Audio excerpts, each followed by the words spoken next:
It's one of the greatest stories ever told. They changed the world countless times. How 4 boys from Liverpool went from an underground club... Everybody was just crazy about them. ...to top of the British pops. I loved it when I did woo, and my hair went shaking all over the place.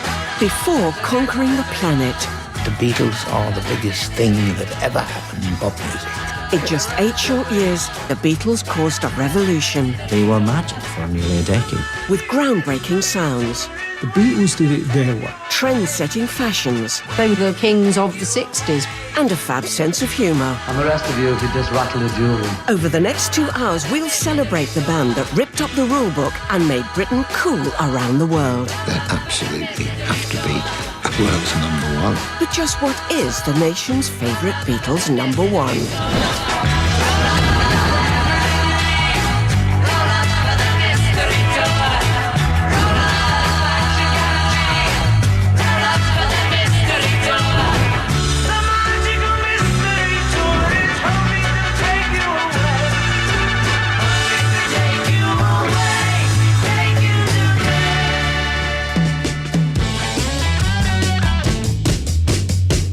There was John, Paul, George and Ringo. Hello, Beatles. The Beatles scored an astonishing 27 chart-topping singles in the UK and the USA. I think they went for it fearlessly and created some of the greatest songs of all time. Tonight, we'll tell the untold stories behind those songs with a little help from their friends. It was an extraordinary thing to be in that car. With clips never seen before on TV. We said we can't show that. It makes them look like real people. And exclusive access to the original recordings. They would only add something to make it better, not just for the sake of it. So get ready for the results of our exclusive ITV poll and a chance to see the Beatles like you've never seen them before. The biggest, greatest band that ever lived. They appeal to all ages. The greatest songwriters of all time in my eyes. And we begin our countdown with the last of the Beatles' 17 UK #1s. Spring 1969. The QE2 ocean liner was making its maiden voyage to New York. The Apollo 10 spacecraft was orbiting the moon.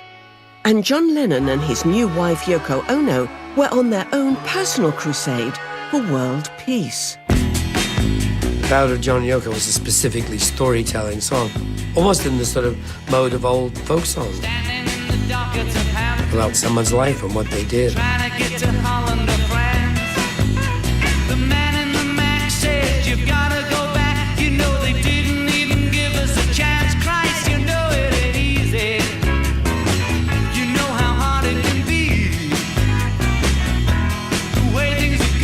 Every record is a time capsule of where they were at a particular time, and the Ballad of John and Yoko was, of course, about John and Yoko getting married. Finally made the plane into Paris, honeymooning down by the Seine. Peter Brown called to say, you can make it okay, you can get married in Gibraltar near Spain. Christ, you know it ain't easy. It was like their diary. You know how hard it can be. John and his great peace mission. The way things are going, they're gonna crucify me. And the bedding in Amsterdam. Drove from Paris to the Amsterdam Hilton, talking in our beds for a week. There were John and Yoko in their night clothes, holding white tulips. We're only trying to get us some peace. Christ, you know it ain't easy. We all got the message. It was peace, peace, peace. And of course, the Ballad of John and Yoko followed. The way things are going, they're gonna crucify me. John Lennon rang up Paul and said, look, I've got this idea for a song about his life outside the group, actually, with Yoko Ono. And that evening, Paul wanted to record it. Last night the wife said, oh boy, when you're dead, you don't take nothing with you but your soul. The other two Beatles were abroad. So Paul McCartney plays the bass and the drums and the piano.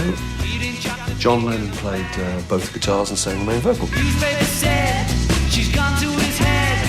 They look just like two gurus in black. Christ, you know it ain't easy. Imagine someone doing that now. How hard it can be. Imagine, you know, the Ballad of Jay-Z and Beyonce.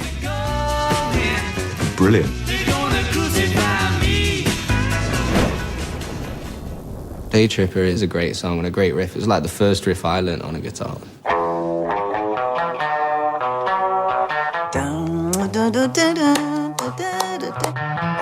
The tambourine in there, it kind of had a little Motown thing to it. And then that roll is really, really fast. Got a good reason Pretty amazing. for taking the easy way out. Got a good reason for taking the easy way out now. She was a day. Recorded in autumn 1965, Day Tripper was written by John and Paul with the hope of landing their third Christmas #1 in a row. Well, it worked. I found out. They're staggering in their simplicity, Beatles songs. But it's the melodies on top of it are brilliant. She's a big teaser. She took me half the way there. But the way they hang their melodies around those chords is, particularly the early stuff, the pop stuff, is staggering. She was a day tripper, one-way ticket, yeah.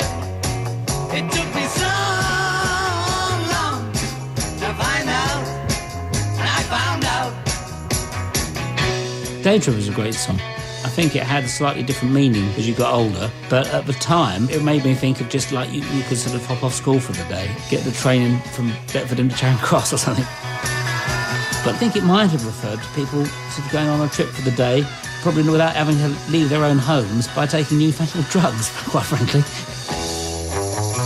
Well, whatever that song was about, the Beatles were certainly a band who knew how to have a good time.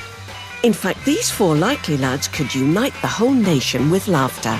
They were very funny, very witty, the four of them actually. John Lennon probably most famously. Like this one-liner that has gone down in Royal Variety show history.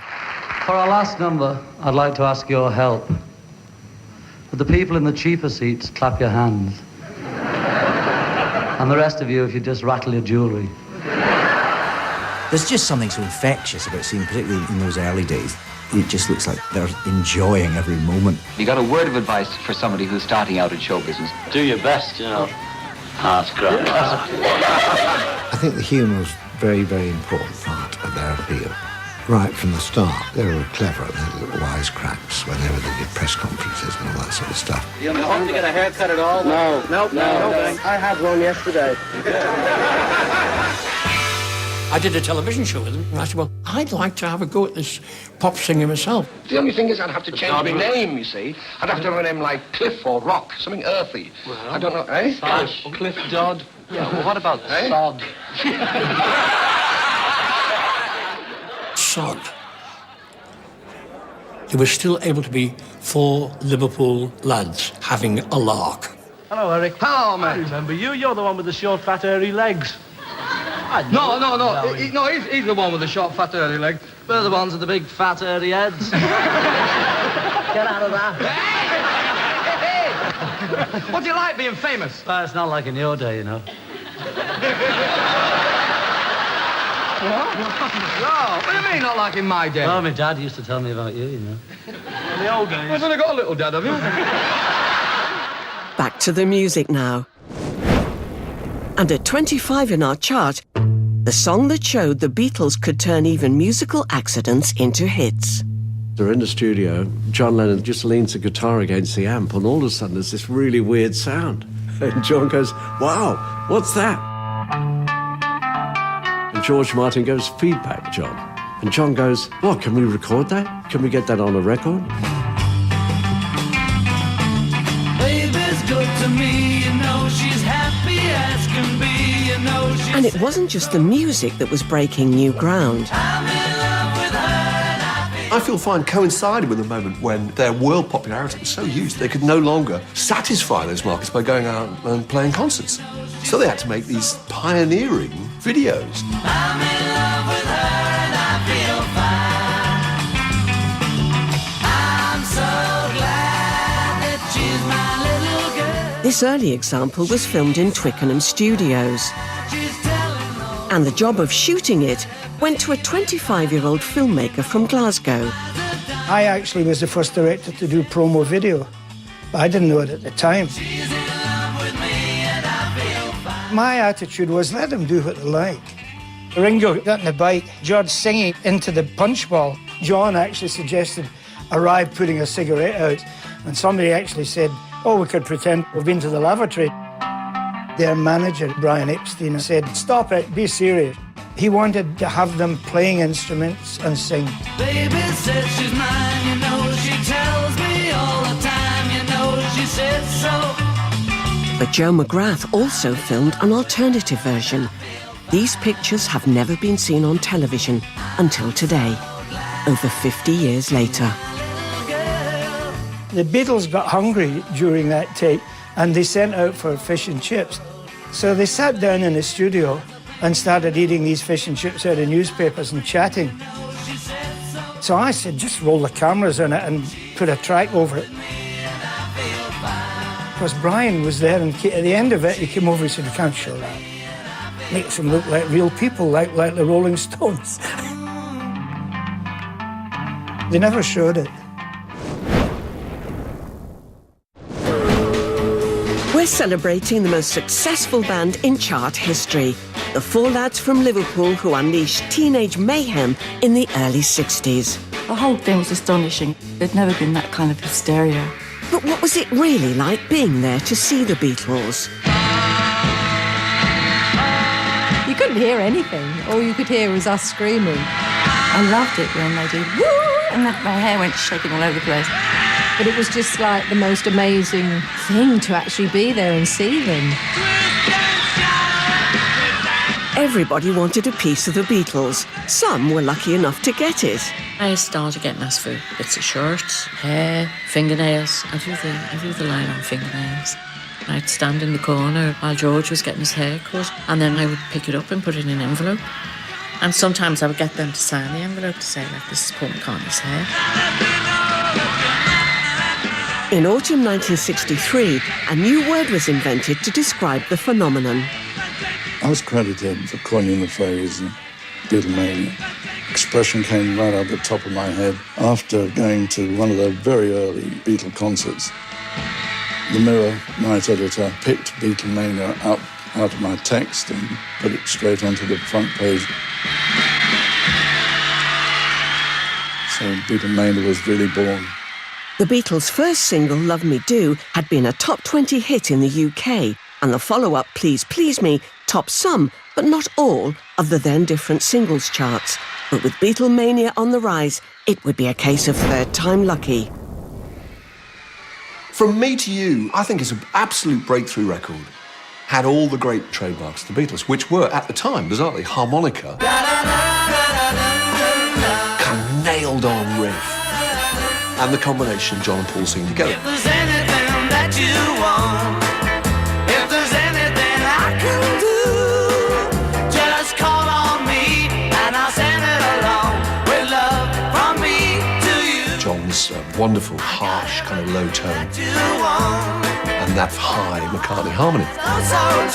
Inspiration for this, the first of the Beatles' 17 UK chart toppers, would come from the music press.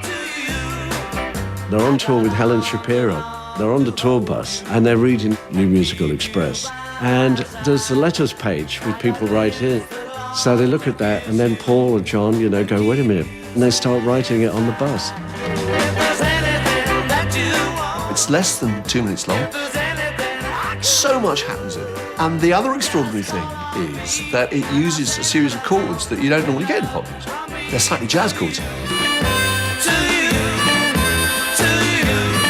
And the trick was they'd written this really sophisticated song, but they made it like effortless and simple. Welcome to the leafy London suburb of St John's Wood, and near this famous zebra crossing is an even more famous recording studio. Artists as diverse as Sir Edward Elgar and Kanye West have climbed these legendary Abbey Road steps. Oh yes, and these guys too. The instant you walk into that studio, it's as if the walls are holding the history of everything that's gone on there. It was here, in Studio 2, that the Beatles created many of the world's favourite songs. The band would be down here on the studio floor, and my dad and the engineers would be up there. I always find it interesting that a place like this is almost quite bland in its appearance. It's sort of beige and white. And I like that. I think part of the character of the room is the fact it is this box where musicians, like the Beatles, would paint their own colours on the walls. And at 23, it's a George Martin-produced classic from Abbey Road Studio 2. 1966, and 4 years into their extraordinary chart run, the songs of the Beatles were bringing musical storytelling to a whole new level.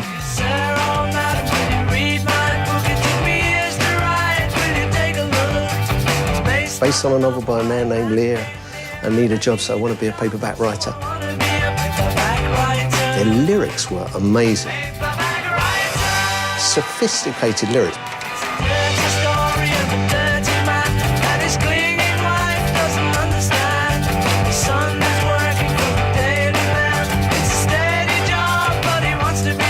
Payback Writer is at that cusp of the studios becoming this box of tricks that they would look forward to going to. And we've exclusively accessed the original master recordings to reveal some of those tricks. Paul singing one lead vocal and then double track himself, which is a very Beatles sound.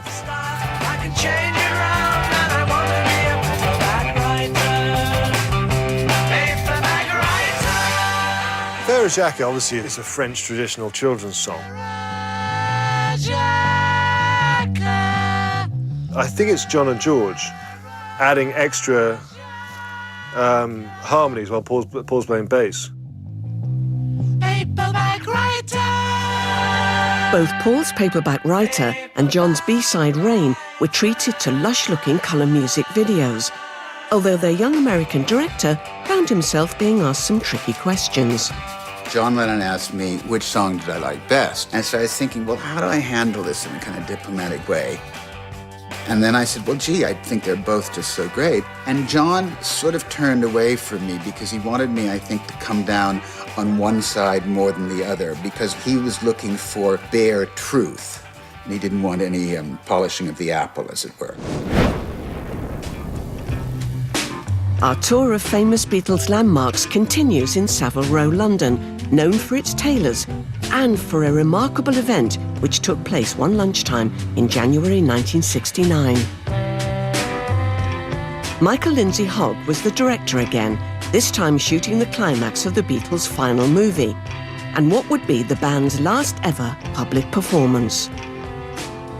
We almost didn't shoot the roof and let it be because George didn't want to, Ringo didn't want to, Paul wanted to very much. John didn't say anything at first. We had 11 cameras, we were ready to go. And then John said, let's do it. Jojo was a man who thought he was a loner, but he knew it couldn't last. I was lucky enough to blag my way onto the roof of Savile Row when they done their famous farewell gig. Get back to where you once belonged. Went up on the roof, and indeed, there were the boys. It was so exciting. Nobody had done that before, so, you know, it was like, oh, my God. We were going to do a concert somewhere in the world, but we never could agree where the concert was going to be done. So I suggested that, since they wouldn't go and do it in Tunisia, or wherever the hell we're going to do it, is that we do it on the roof. Get back to where you once belonged. The thing which is wonderful about Get Back is that the Beatles were happy when they were playing on the roof. To where you once belonged. Get back, Joe. Whatever disputes had been between them in the past several months, playing together again for an audience, even though it was 2 stories below or on the adjoining rooftops, they felt like themselves again.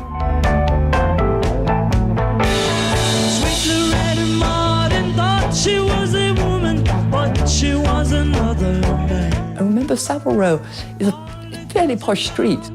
Full of tailors, businessmen, directors, and they'd be looking up, thinking, what the hell is going on there? The sound was turned up really loud. I'm sure somebody complained.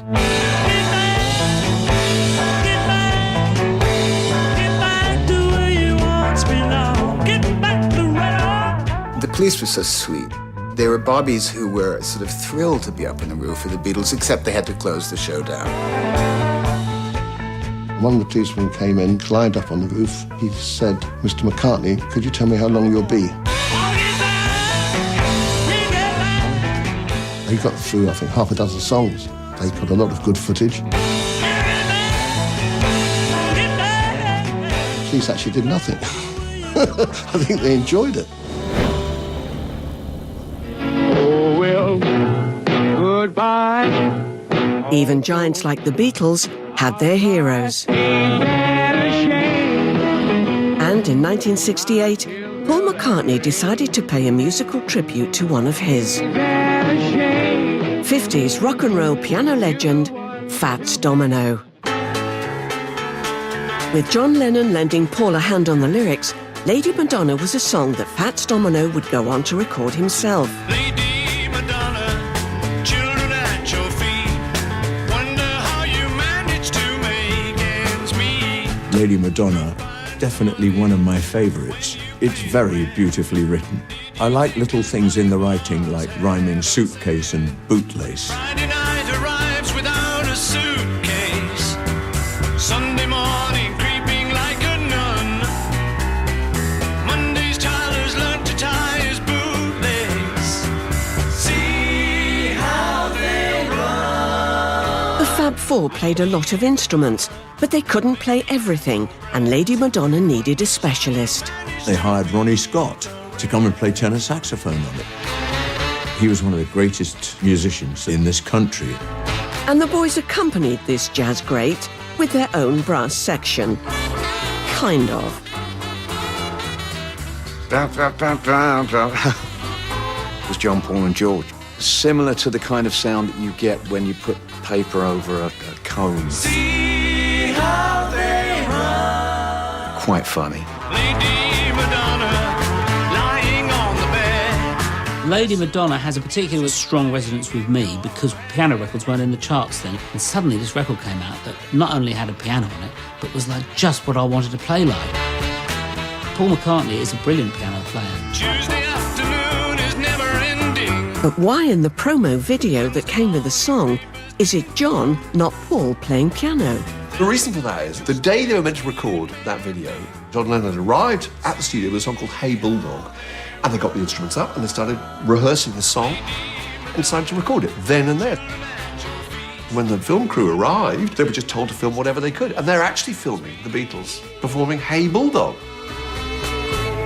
They were so fast-moving and so looking to the next project that they just hadn't got time to produce a proper video. If anyone ever needs basic education in the Beatles, I just point them to 1967. The album Sgt. Pepper's Lonely Hearts Club Band, the #1 single All You Need Is Love, All you need is love.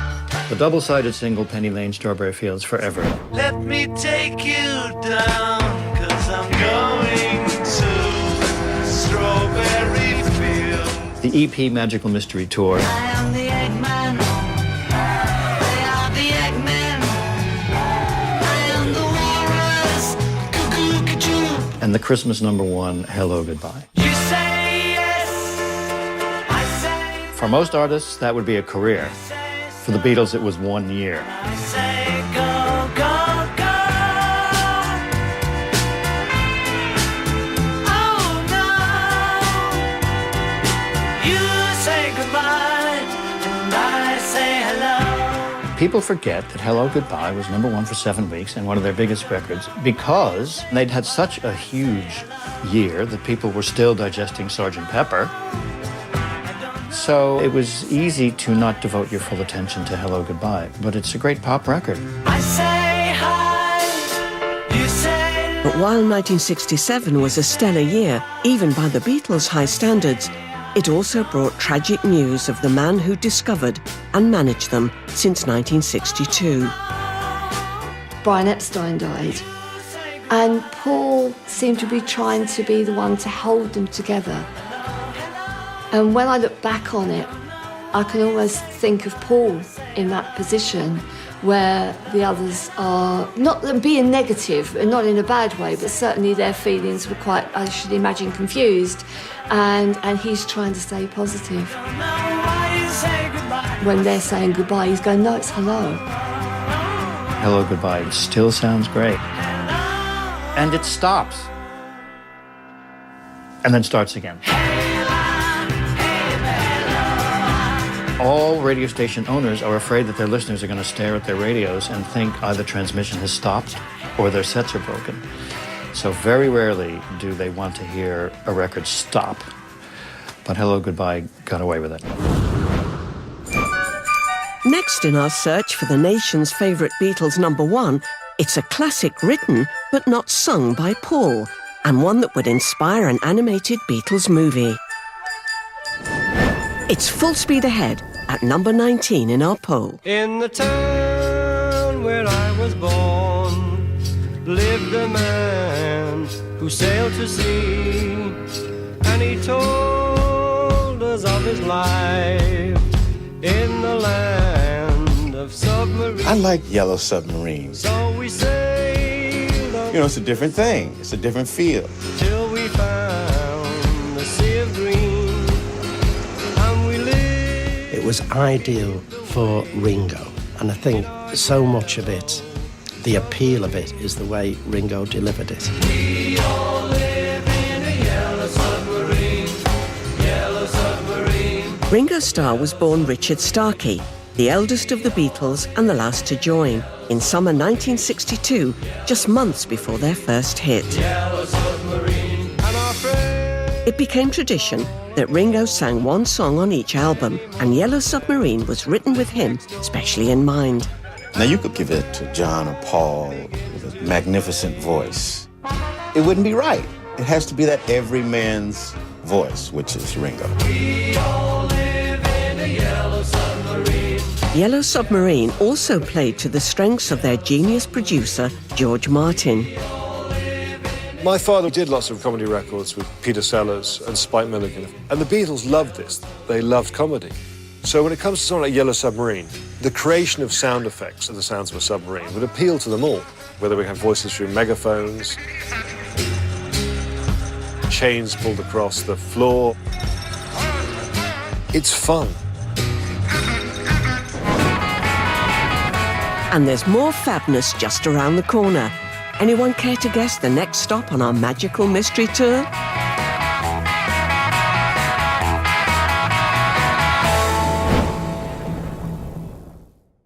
Close your eyes and I'll kiss you. Welcome back to the nation's favourite Beatles #1. It's February 1964, when plans were agreed to build a Channel tunnel. Cassius Clay changed his name to Muhammad Ali, and the Beatles were about to make musical history. America, here they come. George, John, Paul, and Ringo had found a new world to conquer. They hit America like a lightning bolt. It was the American thing that was absolutely dazzling. The way they'd just gone to America, everyone went absolutely mad. Never been a British group that had ever done that before. And let's check out Ringo. Hi, baby, this is WINS, wins on 10-10. Ringo from the Beatles talking. These accents with this different type of haircut. Hello, everybody, WINS, there we go. That whole thing drove the girls crazy.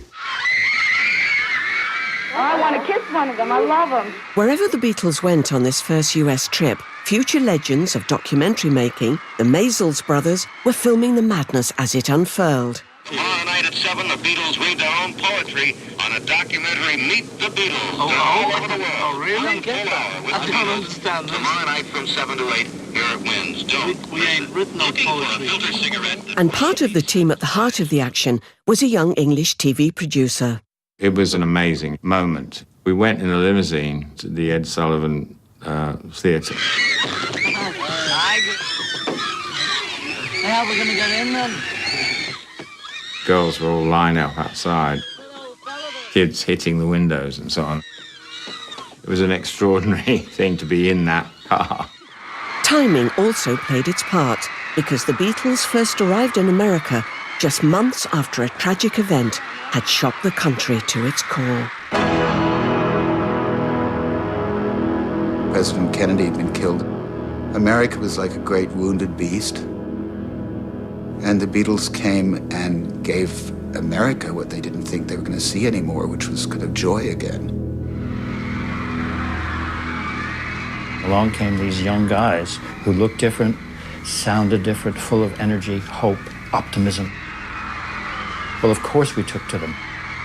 And it's a song that topped the singles charts in America, but not back home, that's next in our countdown of the nation's favourite Beatles #1s. 8 days a week, it was a great part of a great album over here. First track, side 2, but there they took it off the album, released it as a single. I need your love, babe. Guess you know it's true. On their second US tour in 1965, the Beatles found the crowds had grown ever larger and wilder. Hold me, love me, hold me, love me. I ain't got nothing but love. And when they played at New York's Shea Stadium to a record-breaking crowd of 55,000 adoring fans, the Fab Four became the first band in music history to play to such an enormous audience. I can say, girl, love you all the time. The irony was that the Beatles were storming the States with their own unique take on the new sound of Black America, coming from labels like Motown. Nothing but love, girl. 8 days a week. The Beatles loved Motown and Stax and Atlantic and all those great soul records. I love you. On their early albums, the Beatles covered many American soul classics, which then influenced the songs they were writing themselves, like this one. 8 days a week, you can definitely hear the influence of Motown. They always wanted to sound like a Motown record. It's always like grass is greener. They took the American influence and turned it around and made it very British. 8 days a week. It's really weird when you think about it, but here you have these English young men telling Americans that these American artists are great.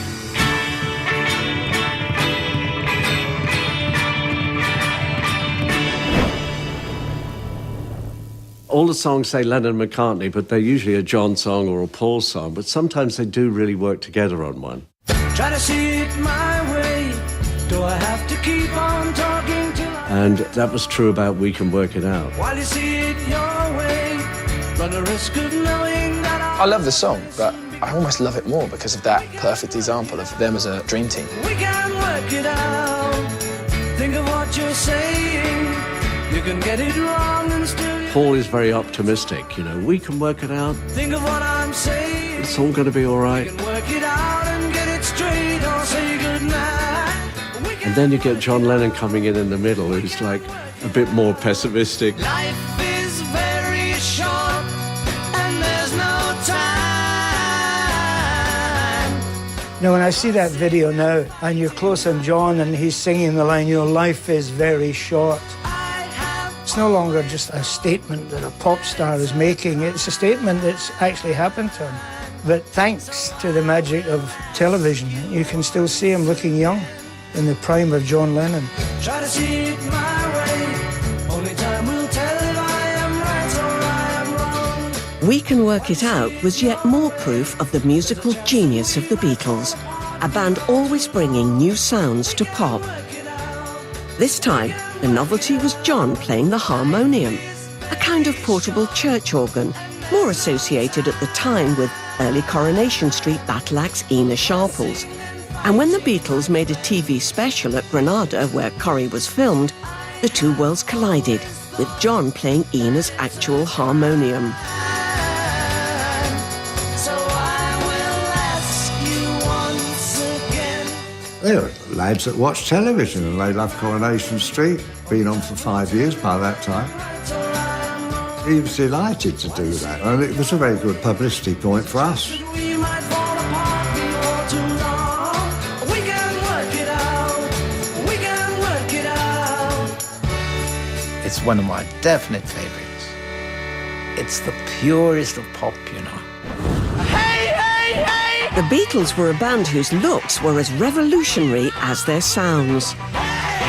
To some, they were the original boy band, four good-looking lads with a unique style that set the trend for others to come. I fell in love with them. Their hairstyle, the way that they were dressed, they were just so cute. I have great affection for the early mop top thing. Yes, even their hairdos sent the crowd wild. Just let me hear some of that rock and roll music. But it hadn't always been like that. In their early days at the Cavern, they looked like a down-and-dirty rock and roll band. We just bought leather jackets, so it ended up we're all on stage with them. We'd always worn jeans because we didn't have anything else at the time. Yeah. So we bought leather pants and we looked like four Gene Vincents, only a bit younger, I think. My mother never got over the fact that they were scruffy. She used to call them the Dirty Beatles. That's why I go for that rock and roll. We all loved it. We thought they were fantastic, it's like Elvis. And that was it, you know, and we just kept the leather gear till Brian came along.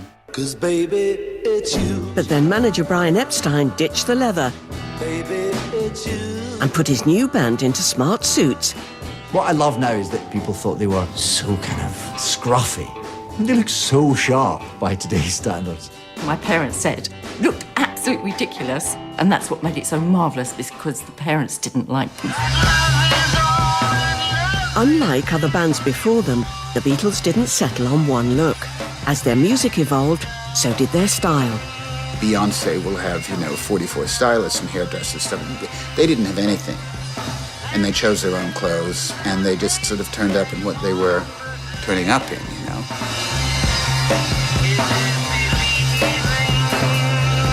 As the 60s wore on, the Beatles' fashion would lead the world. Everything got ever more colourful. Hair got longer and started appearing everywhere. A massive transition from that clean-cut, image they started with to the beards and the long hair. By the end, they were cavemen. Like they were trying to conceal themselves behind bushes of hair. Maybe they were all trying to hide from each other by that stage, I don't know. Time to return to our countdown now. And at 16, here's a place David Tennant knows only too well. The TARDIS. You've got a television? Show it. Yes, we've travelled back in time to 1965 and a rarely seen clip of the Fab Four. On a classic British television series. I think I'm gonna be sad. I think it's today. Yeah. The girl that's driving me mad is going away. This is the only footage of the Beatles on top of the Pops that hasn't been wiped. And this bit only survived because it was reused in this Doctor Who episode. I had no idea you knew about the Beatles. Of course I know about them. I've been to their Memorial Theatre in Liverpool. Ticket to Ride was written mainly by John Lennon with a heavier sound in mind. He later said this track just might have been the start of heavy metal. Ticket to Ride was kind of one of the early rock songs, I think. She's got a ticket to ride. She's got a ticket to ride. Ticket to Ride, that's an early example of the Beatles, the rock and roll band. It is a great guitar track. But it wasn't just about the guitars. This was one where Ringo rocked too. Ringo was always my favourite Beatle. It's the head bob. If ever you're going to mime drums, if you do that along at the same time, people know that you're doing Ringo. Miming was never a problem for Ringo. But as for John... A lot of the time, when John knows the camera's on him, he just would mug terribly and smile and just stop miming. She's got a ticket to ride. She's got a ticket to ride. She's got a ticket to ride, but she don't care.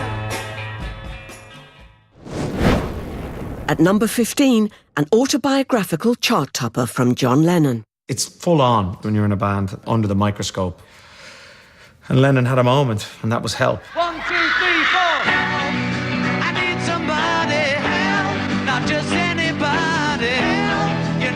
need someone. Help was John calling for help. When I was younger, so much younger than today. Behind the upsounding music, John's lyrics hinted at the downside of global fame. Now these days are gone, I'm not so self-assured. I think he was beginning to feel the pressure of the whole Beatledom thing. Help me if you can, I'm feeling down. He'd not had any time off at all. Maybe a week's holiday in 3 years. It was a treadmill which the Beatles were still able to cope with. But they were getting a little bit frayed at the edges by this time. And now my life has changed in so many ways. My independence seems to vanish in the haze. But every now and then I feel so insecure. It's like one of those songs that a man can apply to his life, a woman can apply to their life, a child. We do it, and we do that with song. Appreciate you being round. Help me get my feet back on the ground.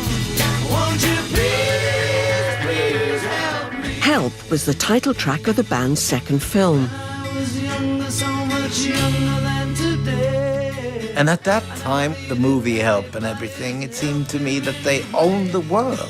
Now these days are gone, I'm not so self-assured. The feel of the movie's famous Alpine sequence was recreated for one of Joe McGrath's promo films,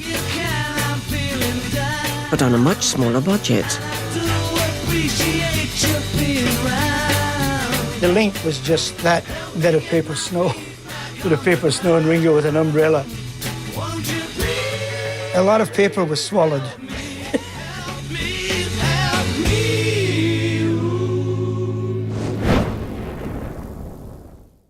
At this midday session at the Cavern, we proudly present the Beatles. Welcome back to our celebration of the Beatles and to the Cavern, a club in Liverpool where they played almost 300 times before conquering the world.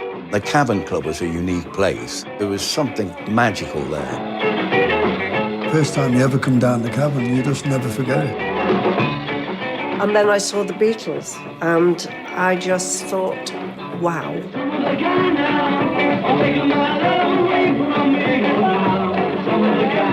The Beatles were only captured on film at the Cavern once, and this is it, a performance of Some Other Guy, shot by 25-year-old Granada TV director Leslie Woodhead.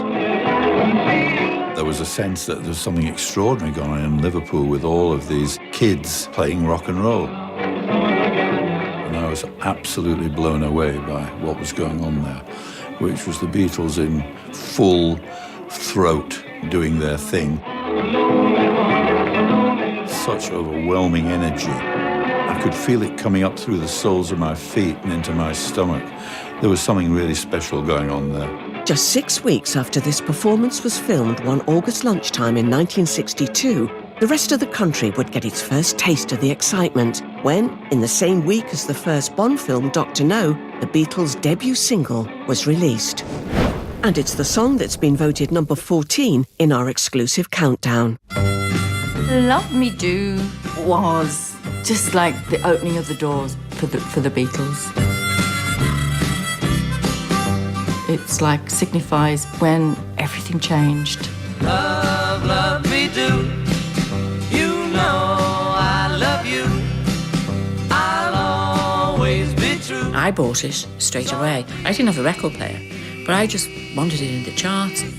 Love me do. An awful lot of Cavernites done the same. They didn't have record players. Love me do. But other Cavern regulars weren't so sure. Love me do. Love Me Do had been all over the Merseybeat newspaper, which was the Bible in those days. And suddenly it was going to be a hit. And that's when we started to feel a little bit threatened. Love me do. Hang on, if we buy this, or if they get famous, they'll leave the Cavern, and what will we do then? Someone to love. Somebody new. There was stories about people saying, don't buy it, you know, they'll get famous. But I couldn't resist. I worked over the record shop as well, so I couldn't resist, could I? Love, love me do. You know I love you.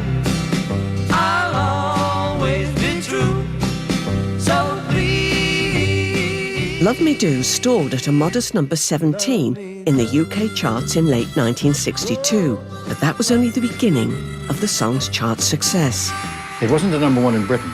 It was a #1 in America, but that's because when the Beatles broke so massively, all of the tiny companies that had the rights to the earlier Beatles singles put them all out again at once, and they were all hits at once. And so, in the first week of April 1964, the Beatles had the top 5 in America. Love, love me do.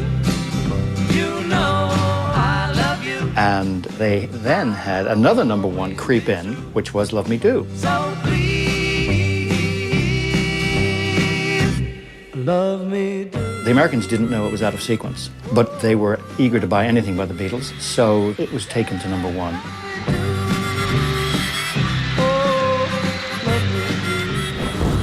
Before the Beatles captured American hearts in 1964, they had begun a lasting love affair with Europe too, as this German TV footage shows. Auf einem kleinen Bahnhof bei Hamburg zum letzten Mal verlassen die Beatles ihren Sonderzug, der sie während einer Tournee durch Deutschland trug. And the story of the next song in our countdown begins when the boys reluctantly agreed to re-record some of their hits for the German market. Come to me, du nimmst mir den Verstand. After recording new vocals for Sie liebt dich and Komm gib mir deine Hand in Paris, the band still had an hour left in the studio. That time was put to good use, recording the chart-topping classic that's number 13 in our poll.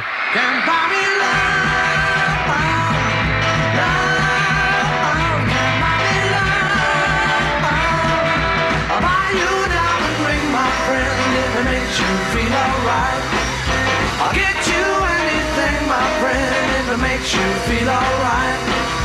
I don't care too much for money. The Beatles were a rock and roll group. They were a fantastic rock and roll group.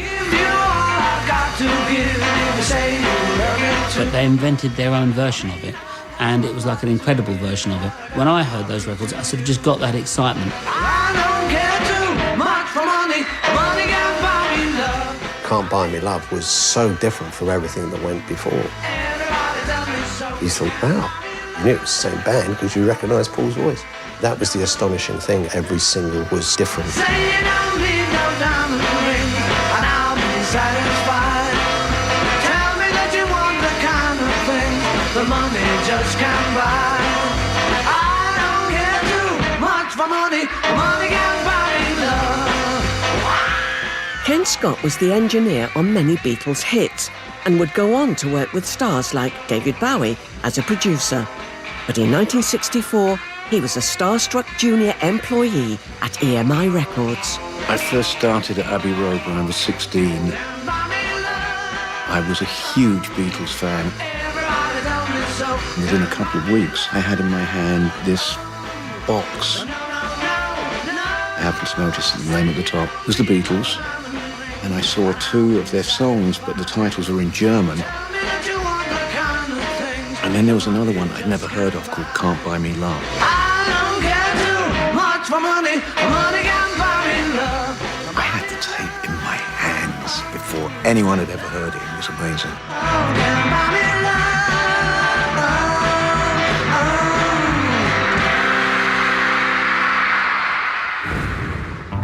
To lead a better life, I need my love to be here. By 1969, the Beatles family of John, Paul, George and Ringo was expanding. Hello? How are you? Ringo had married hairdresser Maureen Cox. George had tied the knot with model Pattie Boyd. And in March 1969, Paul and photographer Linda Eastman left a London registry office as man and wife. A week later, John's marriage to conceptual artist Yoko Ono in Gibraltar would see all the members of the band enter a new phase of their lives. And it was an era reflected in the song that's number 12 in our countdown. George is said to have written it for his wife Pattie, and its promo video featured the 4 happy couples. That song just has always touched me since the first time I heard it. Attracts me like no other. It just has everything that makes a perfect song. Something in the way she It just comes at you from all sides and just take over your emotions. don't want to leave her now. You know I believe in how. Something was a landmark song for the youngest Beatle, George Harrison. After 7 years of Lennon and McCartney hits, this was his first to be released as a single. But I don't need no other lover. George was a great songwriter, but the other two were like typewriters. You know, if they didn't write a song in 10 minutes, they'd throw it away and start another one. Don't want to leave her now. George spent a lot of time getting his right because he knew he had to present it to those two. It wasn't until 1968, 69 when he had a long time in India to write an awful lot of songs. You're asking me where my love goes. I don't know. I don't know. You stick around now, it may show. I don't know. I don't know. What a beautiful song. What an absolutely beautiful, dazzling song. And of course that guitar bit, whenever you hear that, it's kind of shiver up the spine. Artists as diverse as Elvis, Shirley Bassey and Liberace have covered something, although not everyone had all the facts at their fingertips.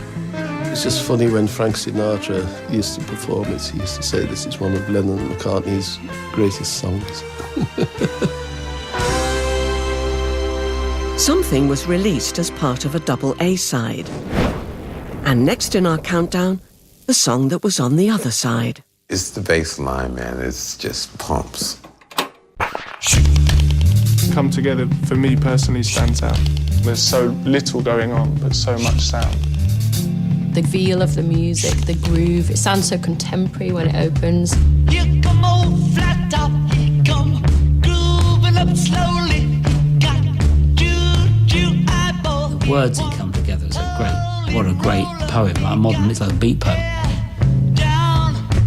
John Lennon always had that weird sense of humour. To be a joker, he just do what he please. And that ability just to go off into this made-up, crazy world. What is it about? What is a mojo filter? What is a juju eyeball?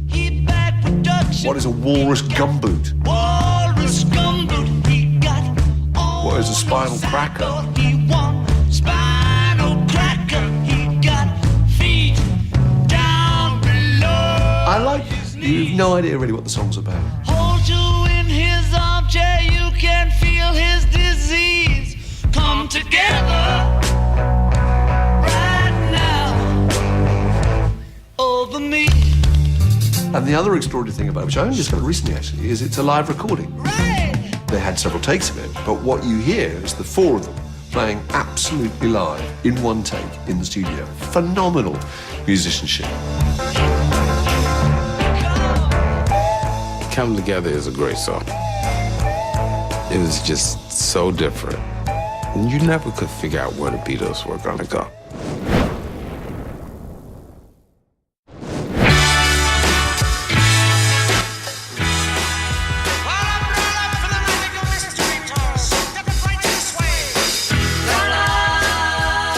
Our magical trip through the incredible career of the Beatles continues in Liverpool, their home city, where tourists still flock to see where it all started.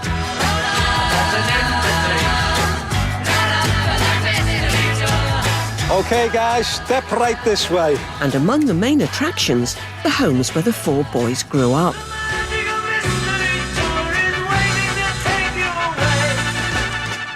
We're in number 9 Madison Street, and this was the birthplace of Ringo Starr. George's childhood address would stay with him throughout his career. Arnold Grove was a name that George used to use when he was signing in and out of hotels. That was his alias. The homes of John and Paul have been restored by the National Trust to how they would have looked when they were boys. John lived here on Menlove Avenue for 18 years. And this is the very porch where John and Paul practiced their vocals. They'd sing Elvis's Blue Moon in there and try to recreate the harmonies of the Everly Brothers. There are songs which are definitely known to have their genesis here in the house. They are What Goes On, I'll Get You, Hello Little Girl, but perhaps most famously of all, Please Please Me. Nearby on Forthlin Road, Paul's house was where some early Beatles songs got their first hearing. One of them, She Loves You, performed to an audience of one, Paul's dad, Jim. Jim listened and he said, "It's great, I like it, but I'm not so keen on the Americanisms in the chorus. Can you change those?" So Jim wanted, "She loves you, yes, yes, yes." He didn't like the yeah-yes, a bit too American at the time for Jim. From its debut in Paul's front parlour, She Loves You would go on to take the world by storm. And it's number 10 in our countdown. The first Beatles record I bought must have been She Loves You. It sounded so fresh. It was like the teenage girl anthem. Everyone would jump up and down and sing. It was so brilliant.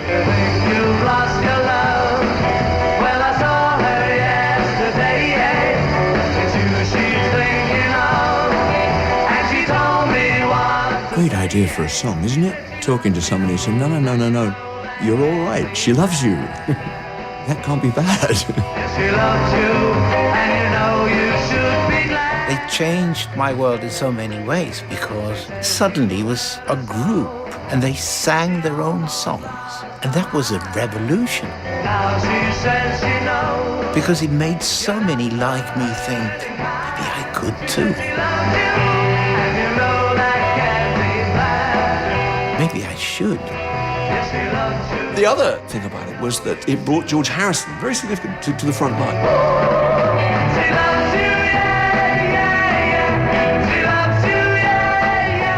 George Harrison sings nearly all the way through it.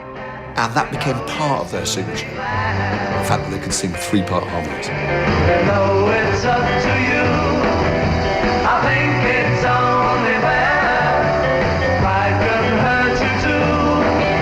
Apologize to her because she loves you, and you know that can't be bad. I attended the party that George Martin threw on the occasion of the release of his very last album, and She Loves You came on.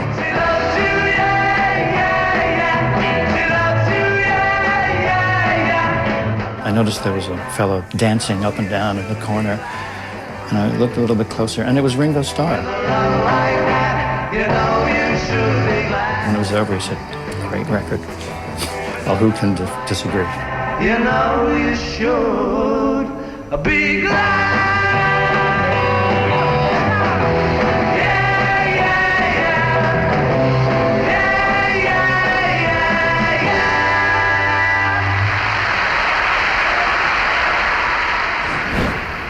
At number 9, a song recorded in just 3 hours at Abbey Road.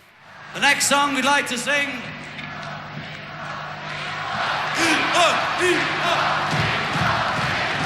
It's called All Day's Night. And with one of the most famous opening chords ever.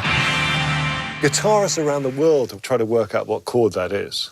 And the reason why they haven't done so is because it's not just a guitar that's playing. A piano is being hit. If I just play the electric guitar, you have this. It sounds like Hard Day's Night, but it's not. It's just a chord. If I play all 4, 2 guitars and 2 pianos, you get the depth of that chord.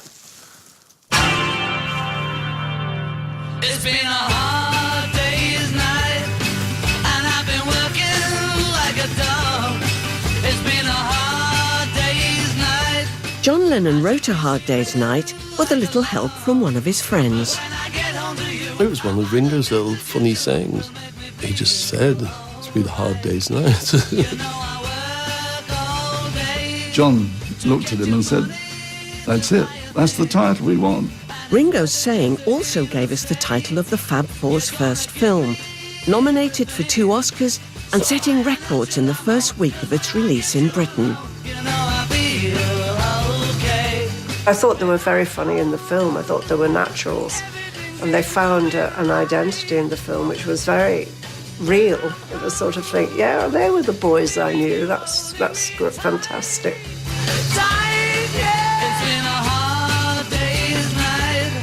They didn't get them to play roles they weren't comfortable with. They were basically playing themselves, which was a very clever thing for them to do. I should be sleeping like a love, but when I get home to you, I find the things that you do. Ringo and his character is really well captured in that film. Now, you've got inferiority complex, you have. Yeah, no, that's why I play the drums. Paul's cheeky chappy, everybody's friend feel is also brilliantly caught. And John's rather sardonic feel. How did you find America? Turn left to Greenland. And George has allowed a few rather wicked asides. What would you call that hairstyle you're wearing? Arthur. For its Liverpool premiere on July the 10th, 1964, the four international movie stars returned home to a reception even wilder than those in the film. 200,000 people were in Castle Street and Dale Street alone.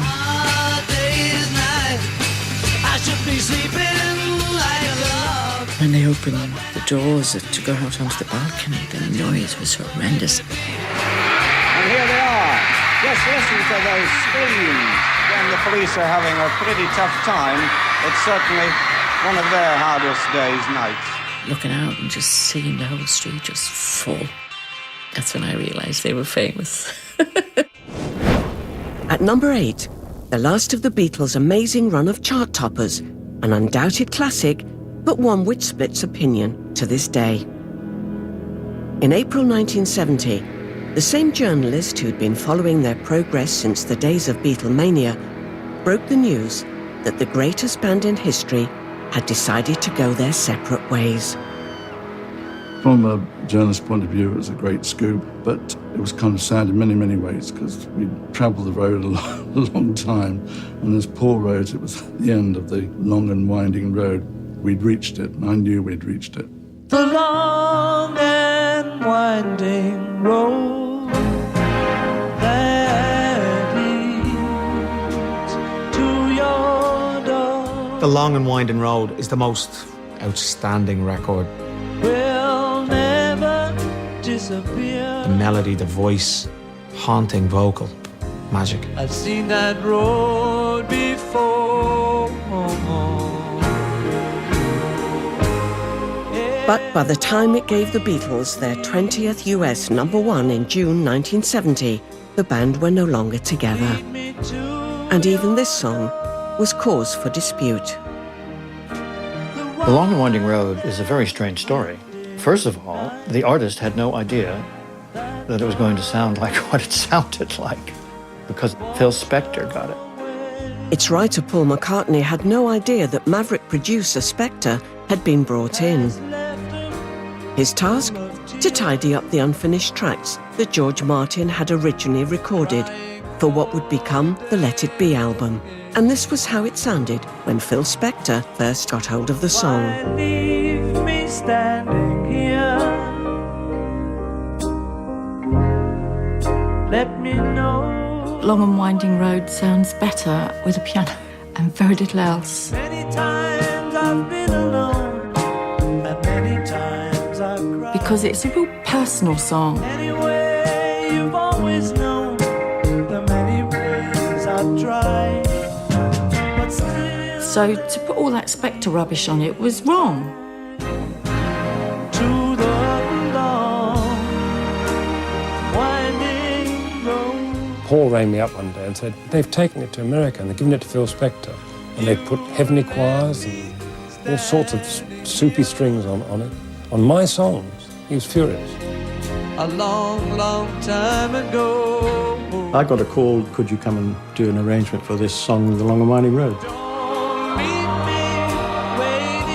I started off quite modestly, you know, with 6 violins and 3 violas for each other. Lead me to your door. But then I kept getting calls from Phil saying, oh, I'd like a few more violins, a few more strings, some brass and some horns and some harps and even a choir. And I thought, oh, yeah. So I did it.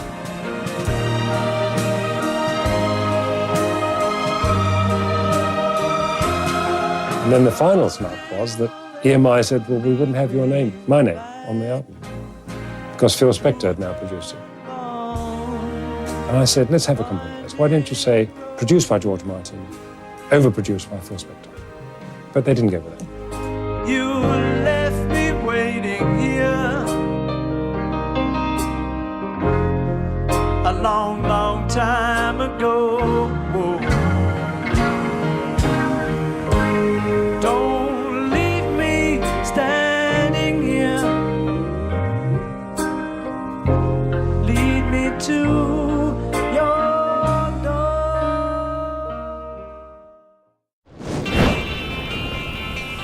The story of the next Beatles #1 in our exclusive countdown begins here in London at the family home of Paul McCartney's then-girlfriend, actress Jane Asher. Paul was living at the time in our guest room. One particular day, John came over and joined him. They were down there a couple of hours, and then Paul stuck his head up the stairs and asked if I wanted to come down and hear what they were working on, what they'd finished. They were sitting side by side on the piano bench, both hammering away at the piano, and played I Want to Hold Your Hand for the first time to anybody anywhere. You kind of go, you know, am I going mad, or is this just about the best pop song I've ever heard in my life? Oh yeah, I'll tell you something I think you'll understand when I say that something. I wanna hold your hand. Landing UK #1s was becoming business as usual for the Fab Four. This was their third in 1963 alone. But I Want to Hold Your Hand also started to climb the American charts, and so by early 1964, it had conquered the Billboard Hot 100. Just 7 weeks earlier, they were performing this song on Granada's local magazine show. Now the Beatles were playing it to what seemed like the whole of America. In the first week of February, they appeared on The Ed Sullivan Show to the largest television audience to date, which was 73 million people.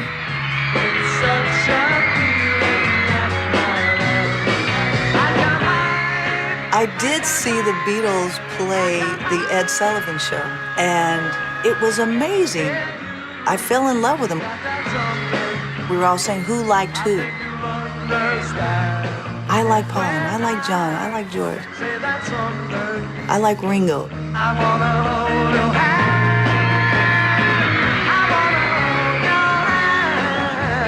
The feel of I Want to Hold Your Hand, it was like something that came from the moon. When I touch you, I feel happy inside. It was very, very, very different. It's such a feeling that I love. I got It was more than just the song itself that was making them so popular. They had look, personality. There was something about them that kids just gravitated and loved. I think you'll understand when I say that something. I wanna hold your hand. It was so quick, it was so deep, it was so impactful. And during the year 1964, they had 25 hit singles in America.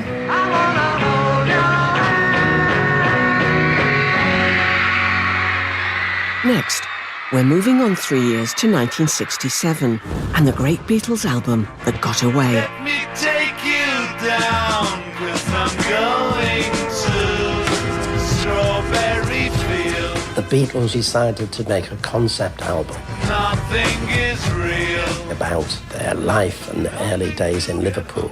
The first song for it, which Paul wrote, was Penny Lane, and then John wrote Strawberry Fields Forever. But sadly, the Liverpool-themed album was not to be. Instead, the two songs were brought together for what many consider the greatest double A-side ever. It's amazing to think that this classic combination was the first Beatles single for 4 years not to reach #1 in the UK. But Penny Lane's slice of Liverpool life did strike a chord in the States, where it reached the top of the charts. And tonight, it's #6 in our countdown. Penny Lane, there is a barber showing photographs of every head he's had the pleasure to know, and all the people that come and go. Penny Lane is such a beautifully crafted song. On the corner is a banker with a motor car. The little Jim Every little bit of it, and so catchy. and the banker never wears a Mac in the pouring rain. Really fantastic production as well. Penny Lane is in my ears and in It was bus terminus, Penny Lane, in South Liverpool, where we all lived. beneath the blue suburban skies. And we'd all sort of meet at Penny Lane to go to places. Penny Lane, there is a fireman with an hourglass, and in his pocket is a portrait of the Queen. He likes to keep his fire engine clean. It's a clean machine. All those beautiful images of the people in Penny Lane captivated Americans' imaginations. And they think of, and I honestly mean this, Liverpool as some exotic place with all of these wonderful images, because the Beatles made these images come to life.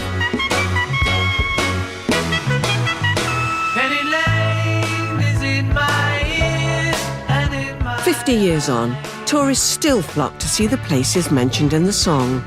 Where we are now is at the very top end of Penny Lane, and just over on the other side you'll see the famous things that the Beatles sang about. Find the shelter in the middle of the roundabout. The shelter in the middle of the roundabout where Pretty Nurses sold poppies from a tray. Just over to the right you'll see the bank, where the banker never wore a Mac in the pouring rain. And just a little bit further up is the famous barber shop. Penny Lane, the barber shaves another customer. We see the banker sitting waiting. I used to live just behind Penny Lane Hill. And the fireman rushes in. I spent many, many months, years of my life walking up and down Penny Lane. Penny Lane is in my ears and in It brings a tear to one's eye, almost. I thought it just captured the atmosphere there. beneath the blue suburban skies. I sit and meanwhile. All You Need Is Love was their great imperial moment because it was written especially for this television show, Our World. Broadcast in June 1967, this was the first TV programme to be beamed around the world by satellite. Good evening. This should be a moment in television history because this programme will bring together more places throughout the world than has ever been possible before. 19 countries provided performances, and representing the UK were the Beatles with their latest single live from Abbey Road. I remember watching this as a kid, and what was so exciting was we were told this was going to be a global broadcast. The entire world was going to be watching. The next 2 hours, everything will be live, no film or recordings. It's a commission, really. Can you write a song? The whole world going to sing. And only the Beatles would have accepted that terrifying challenge. Probably only the Beatles would have succeeded. OK, Jeff. Yep. All right, here we go. OK, Richard. Here comes the tape. Watch it.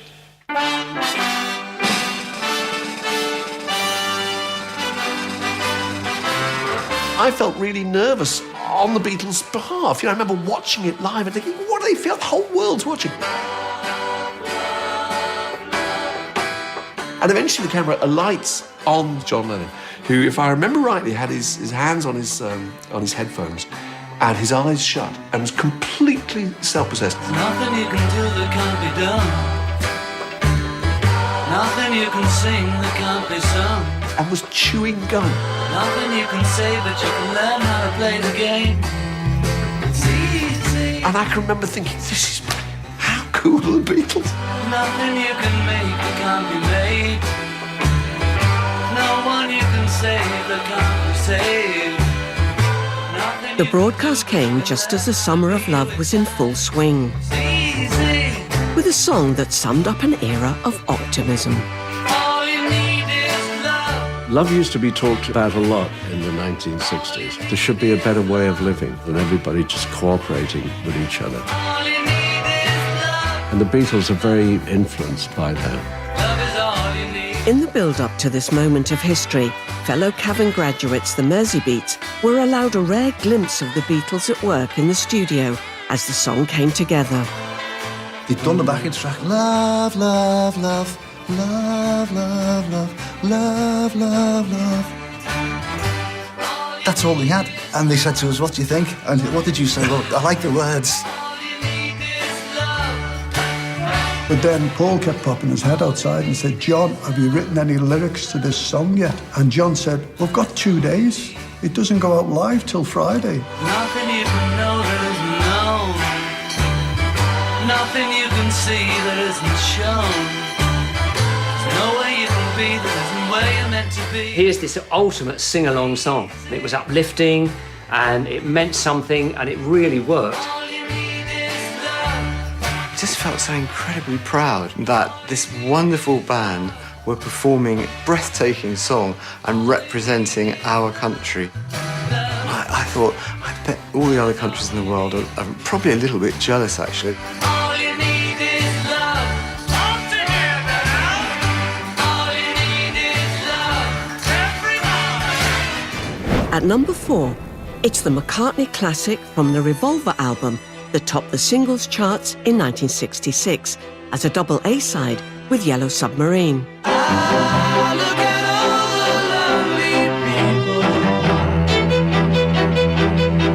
What I loved about Eleanor Rigby is the fact that you followed her journey and they made her feel very real. Eleanor Rigby picks up the rice in the church where a wedding has been. It's so heartbreaking. Lives in a dream, waits It's verging on poetry. wearing the face that she keeps in a jar by the door. It's a poetic lyric, but then it's got a massive punchline. All the lonely people, All the lonely people, where do they all come from? do they all come from? It's a lyric of a lifetime, that.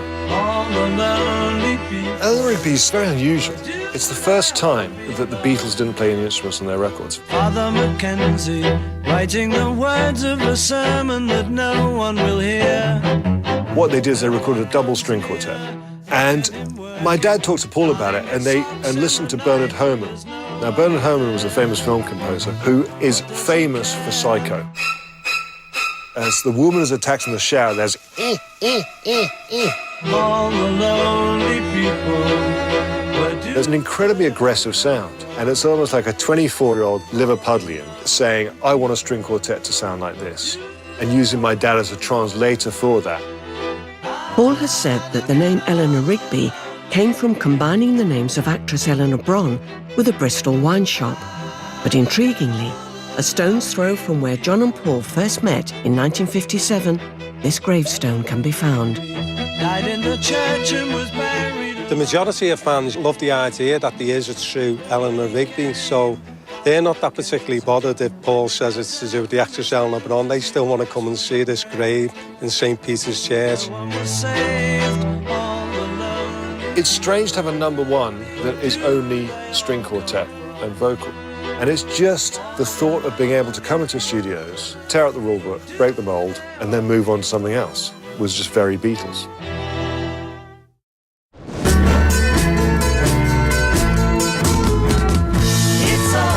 Welcome back, as we're nearing the end of our incredible journey to reveal the nation's favourite Beatles number one. And we're now into our top 3 and the epic title track from the Fab Four's final album and film, based on a dream Paul McCartney had about his late mother, Mary. When I find myself in times of trouble, Mother Mary comes to me, speaking words of wisdom, let it be. And in my hour of darkness, she is standing right in front of me, speaking words of wisdom, let it be. Paul has said the dream came to him during a difficult time in the band's history, when Mary appeared to him saying, "It will be all right, just let it be." Whisper words of wisdom, let it be. The dream that he had about his mother, I can imagine him having an experience like that.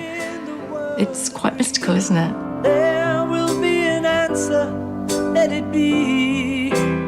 When she died, it was like a big, big thing to him. He was very, very close with his mum. The fact that he wanted to put that into music, trying to sort it out some kind of creative way through a song, that's very him. Let it be, let it be, let it be, let it be. Yeah, there will be an answer, let it be. Let it be. allowed men to be able to go, you know what, this is okay to be emotional, to talk like this. We've a lot to thank them for. They wrote those songs, the kind of early anthemic songs that we all wanted to get behind and put our hands up in the air and say, yep, that's part of me. It just sounded very spiritual, like a gospel song.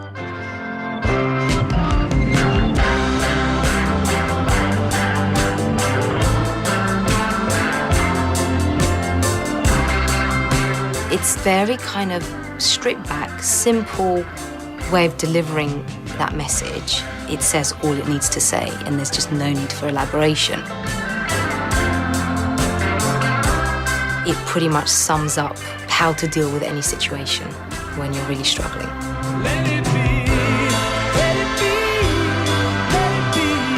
This would be the final single released before Paul McCartney left the band, and the Beatles were no more. Let It Be has a finality to it. It almost sounds like the song for the credits of the end of the film.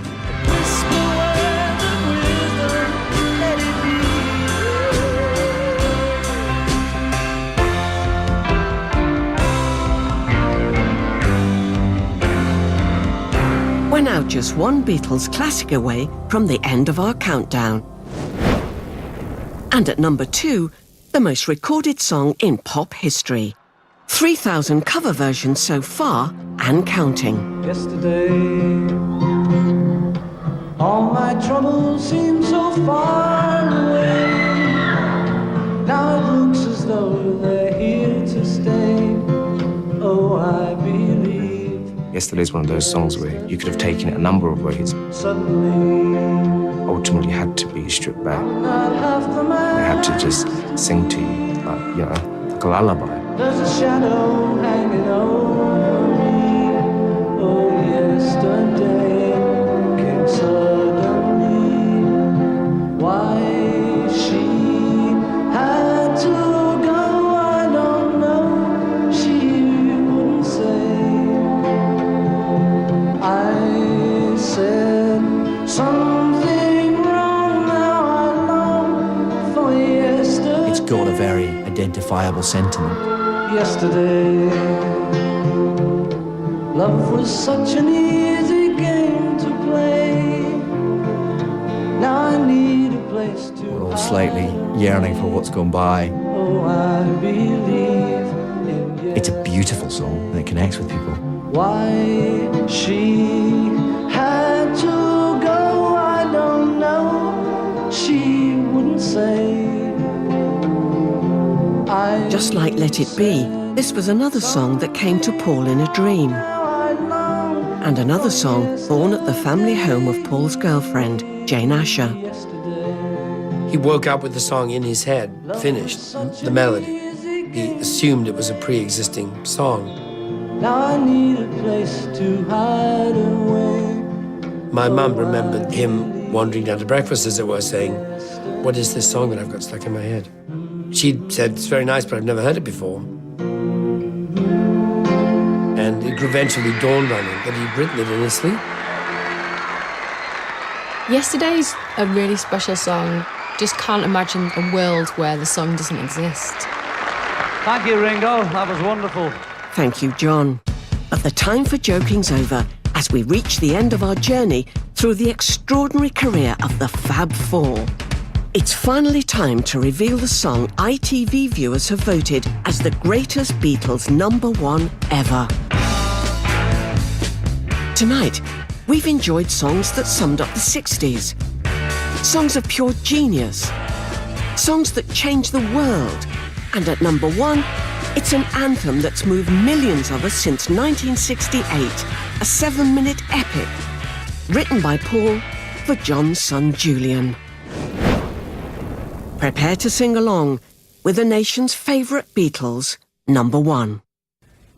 Hey Jude, don't make it bad. Take a sad song and make it better. Remember to let her into your heart. Then you can start.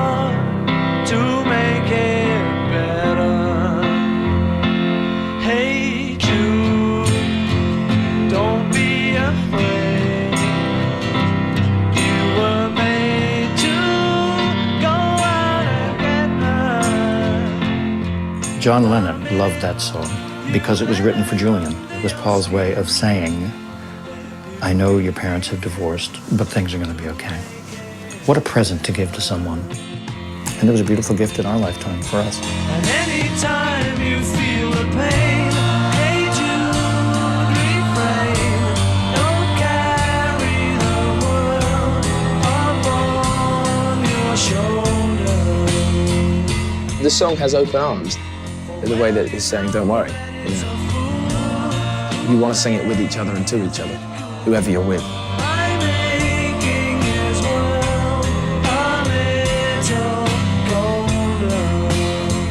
It's one of the true pop anthems. It's one of the oldest and greatest. But recording this great pop anthem wasn't all plain sailing. The first 2 days spent on it at Abbey Road were caught on camera. Great for us now, but not at the time. There was a film crew in. Typical of a film crew, they said, don't worry, you won't know we're there. Well, we did. They were in everyone's faces. Everyone was quite irate. We finished up not getting anything. So let it out and let it in. It eventually took 6 days to record Hey Jude, the longest time needed for any Beatles single. It would also be the longest Beatles #1. A running time of over 7 minutes meant the band were breaking yet more rules. Back then, radio was 2.5, 3-minute songs. Don't think anyone thought that Hey Jude would get the amount of play that it did get, but it was the Beatles. Who's not going to play the Beatles? When the Beatles premiered the song on the David Frost Show on ITV in September 1968, this was a real TV occasion. And for the big sing-along chorus at the end, director Michael Lindsay Hogg decided to pull out all the stops. We realized that just being on the Beatles for the 4-minute closing chorus wouldn't sustain. And so Paul and I thought, wouldn't it be interesting to get people in as an audience to represent the world? Housewives, students, certainly multicultural. They just sang the song, and when they got to the na na na part, we all had to run on. I was about 2 people away from Ringo and singing my heart out. It was a once in a lifetime. It's a really lovely memory.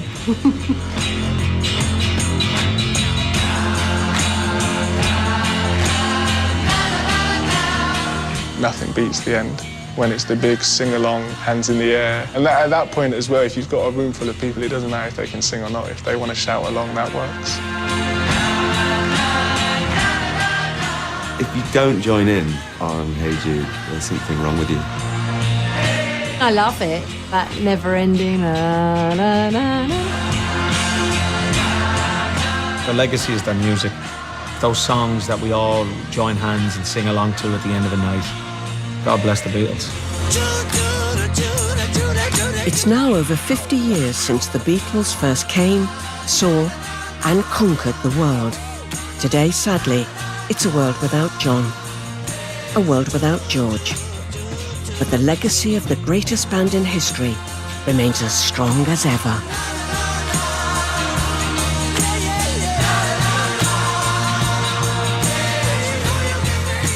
To go from Love Me Do to Hey Jude in 7 and a bit years, it's staggering, it's staggering. I've had holidays longer than that, do you know what I mean?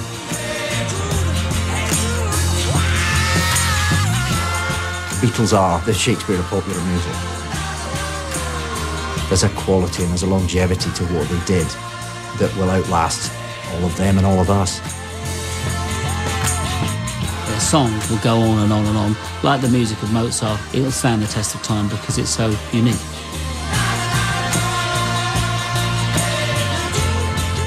You listen to a Beatles record and generally it'll make your day a little bit better.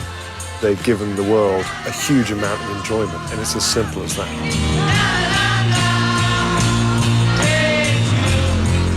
On behalf of the band, I'd like to thank everyone in the UK for their continuing love and appreciation for our music. Our early success was all down to your wonderful support, and we have never forgotten that. Thank you. Paul, you're up next. Hello there.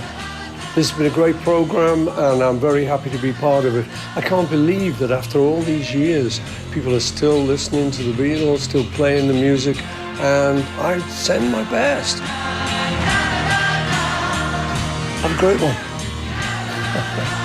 Peace and love.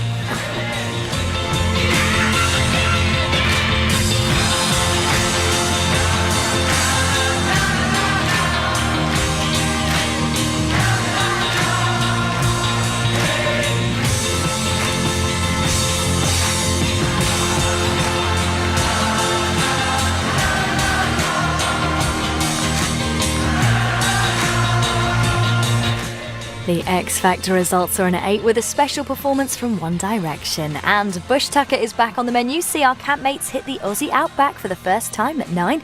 Next on ITV, in a change to tonight's schedule, we have the Chase Celebrity Special.